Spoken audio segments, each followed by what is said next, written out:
历史上真实存在的5个人，却被我们误以为是小说虚构出来的。其中这5个人呢，家喻户晓。第一位就是宋江，他重豪气，善写公文，是一个大孝子。这样的人物在生活中他肯定有但是是否真实存在呢？更多人觉得是虚构的。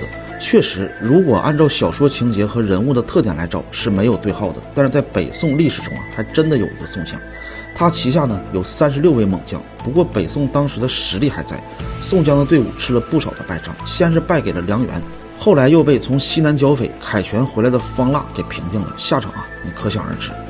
我们再说说第2个和第3个真实存在的小说角色，就是王重阳以及他的师弟周伯通。我们看过电视剧《射雕英雄传》和《神雕侠侣》的人对这2位呢都应该很熟悉。不仅武功高强，创立终南山全真教，而这全真教也是真实存在的。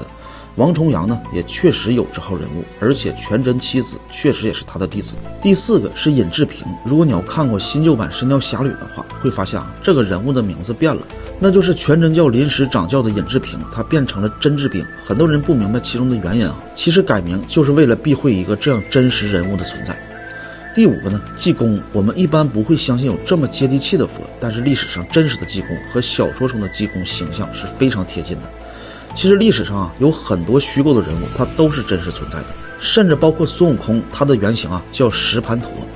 还有我们说比如张飞，我们都以为他是电视剧中的形象，实际上真实的历史他是琴棋书画样样精通的一个文人。原本这些历史呢，这辈子都不会被流传出来，直到这本书的作者，他用自己几乎半生的时间只做一件事，就是收集整理这些资料，编撰成了一本书《历史不忍细看》。为什么叫这个名字呢？因为真实的历史和我们认知中的历史天差地别，所以这本书是你值得看的，内容尺度也很大，后续很难再加印了，大家且买且珍惜吧。